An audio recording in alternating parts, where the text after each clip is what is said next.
ముషీరాబాద్ నియోజకవర్గంలోని ప్రజాకూటమి అభ్యర్థిగా రంగంలో ఉన్న అనిల్ కుమార్ యాదవ్ గారు V3 న్యూస్తో మాట్లాడుతూ నాయని నరసింహారెడ్డి తనపై చేసిన కామెంట్లను కొట్టిపారేశారు. ప్రజలకు నిరంతరం అందుబాటులో ఉంటూ ప్రజా సమస్యలను ఎప్పటికప్పుడు పరిష్కరించడానికి యువతకు ఎక్కువ అవకాశం ఉంటుందని రాహుల్ గాంధీ గుర్తించి తనకు టికెట్ ఇచ్చారని అన్నారు.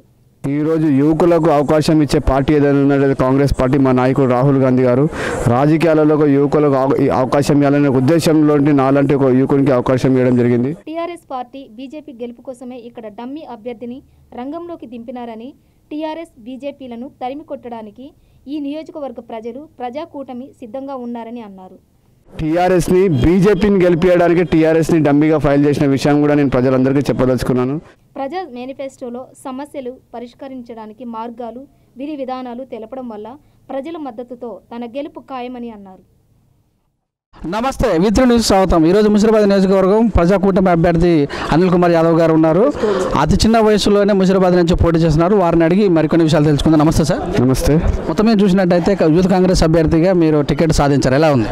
చాలా బాగుంది. నాయని నరసింహ గారు కామెంట్ చేశారు, యువకుడిగా ఉన్నాడు, అనుభవం లేదు, ఏం లేదు, ఆ పార్టీ వెనకంజంలో ఉంది, బీజేపీ పార్టీ ఆయన జాతీయ అధ్యక్షుడిగా వెళ్ళిపోవచ్చు, టీఆర్ఎస్ రేసులో ఉంది అన్నారు. దీనికి మీరేం సమాధానం చెప్తారు? పెద్దలు నాయని నరసింహ గారి మీద కమెంట్ చేసింది పెద్దవాడిని కాదు. అయినా కూడా నాయని నరసింహ గారికి నేను చెప్పాల్సింది ఒకటే విషయం. గతంలో నాయని నరసింహారెడ్డి గారు కూడా కాంగ్రెస్ మద్దతుతో ఇక్కడ నుంచి గెలిచిన విషయం ఒకసారి అతను మర్చిపోతుండు. ఈరోజు ఏ పార్టీ అయితే బీజేపీకి మద్దతు ఇస్తే గెలుస్తుందే, టీడీపీ పార్టీ కూడా మాతోనే ఉన్నది. ఈరోజు వాళ్ళకి తెలియాల్సింది ఏంటంటే ఈరోజు అనుభవం ఉందా లేదో అది ఎలక్షన్స్ రిజల్ట్స్ తర్వాత తెలుస్తుంది. ఈరోజు యువకులకు అవకాశం ఇచ్చే పార్టీ ఏదైనా ఉన్నది కాంగ్రెస్ పార్టీ. మా నాయకుడు రాహుల్ గాంధీ గారు రాజకీయాలలో యువకులకు అవకాశం ఇవ్వాలనే ఉద్దేశంలో నాలాంటి ఒక యువకునికి అవకాశం ఇవ్వడం జరిగింది. నాయని నరసింహారెడ్డి గారు సరే పెద్ద మనిషి, ఆయనకి ఏం మాట్లాడతాం, ఆయనకు ఎందుకు టికెట్ రాలేదో చెప్పాల్సిన బాధ్యత నియోజకవర్గ ప్రజలకు ఉంది. ఆయన టికెట్ అడిగిండు, ఆయన అల్లడు టికెట్ అడిగిండు. మరి ఎందుకు వాళ్ళు ఎందుకు ఇవ్వలేరో చెప్పాలి. కేవలం టీఆర్ఎస్ని బీజేపీని గెలిపించడానికి టీఆర్ఎస్ని డమ్మీగా ఫైల్ చేసిన విషయం కూడా నేను ప్రజలందరికీ చెప్పదలుచుకున్నాను. ఈరోజు కేవలం బీజేపీని గెలుపు గురించి వీళ్ళందరూ పనిచేస్తున్నారు. వాళ్ళు టీఆర్ఎస్ గెలుపు గురించి లేరు, వాళ్ళు బీజేపీ గెలుపు గురించి పనిచేస్తున్నారు. మొత్తం నియోజకవర్గం ప్రజలందరూ కూడా మహాకూటమి వైపు చూస్తున్నారు, ముఖ్యంగా యువకుల వైపు చూస్తున్నారు, నాలాంటి యువకుని వైపు చూస్తున్నారు అనే విషయాన్ని కూడా గుర్తు చేస్తున్నాను. అయితే చూసుకున్నట్టయితే ముషీరాబాద్ నియోజకవర్గంలో మీరు పోటీ చేస్తున్నారు. ఇంతకుముందుకు ఈ ముషీరాబాద్ డెవలప్మెంట్ కోసం కానీ ఇక్కడ ఉన్న సమస్యల గురించి మీరు ఏమైనా ఉద్యమాలు చేశారు? ముషీరాబాద్ నియోజకవర్గంలో నాన్నగారు ఎంపీనా కూడా అనేక సంక్షేమ కార్యక్రమాలు ఇక్కడ జరగడం జరిగింది. నాకు కూడా వ్యక్తిగతంగా చాలా మందితో వ్యక్తిగత పరిచయాలు ఉన్నాయి. ఇక్కడ డెవలప్మెంట్ జరుగుతున్నప్పుడు అన్ని విషయాలు నా దృష్టిలో ఉంటుండే. అన్ని విషయాలు కానివ్వండి, ఎక్కడెక్కడ కమ్యూనిటీలు కానివ్వండి, వాటర్ ప్రాబ్లం కానివ్వండి, డ్రైనేజ్, అన్ని విషయాలు కూడా ఎంపీ ల్యాడ్స్లో పనిజరుగుతున్నప్పుడు నా దృష్టిలో ఉంటుండే. అవన్నీ కూడా నేను దగ్గరుండి పనిచేసిన విషయం జరుగుతుంది.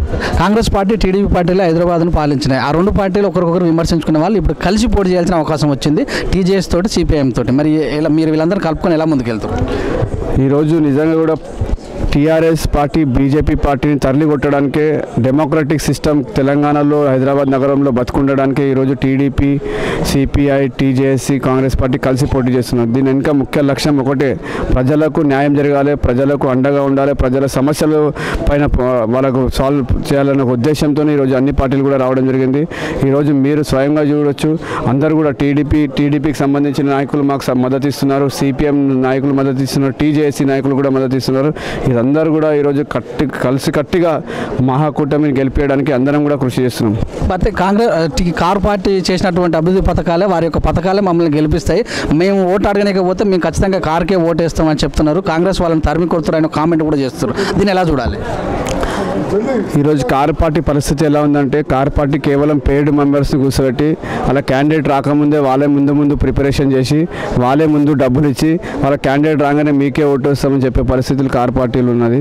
వాళ్ళు అనేక అభివృద్ధి గురించి మాట్లాడారు, ఇప్పటివరకు ఏం అభివృద్ధి చేశారో చెప్పాల్సిన బాధ్యత పక్కపోయి ఎట్లా ఓటేస్తారో, ప్రజలు ఎట్లా నిర్ణయిస్తారో సమయం దగ్గర వచ్చింది. మీరే ఆలోచించి చూడండి. కామన్ మేనిఫెస్టో నిన్ననే రిలీజ్ చేశారు, దాని గురించి రెండు మాటలు చెప్పగలరా? Common manifesto minimum manifesto is interest interest of the ప్రజల యొక్క ఇంట్రెస్ట్ ప్రతి ఒక్క సమస్యను గుర్తించి ప్రతి ఒక్క సమస్యను మేనిఫెస్టో పెట్టడం జరిగింది. అన్ఎంప్లాయ్మెంట్ ఇష్యూ కానివ్వండి, బస్తీలో ప్రాబ్లమ్స్ కానివ్వండి, ఉమెన్స్ ఇష్యూ కానివ్వండి, అన్ని ఇష్యూస్ని కవర్ చేసుకుంటూ కామన్ మేనిఫెస్టో చేయడం జరిగింది. కామన్ మేనిఫెస్టో ప్రజలలో బాగా మంచి స్పందన ఉంది. రేపు 100% కామన్ మేనిఫెస్టో మీద ప్రజాకూటమి గెలుస్తుంది. అయితే మీరు పోటీ చేస్తారు కనుక ఒకవేళ ఇక్కడ డెవలప్మెంట్ కోసం మీరు ఏ రకంగా కృషి చేస్తారు?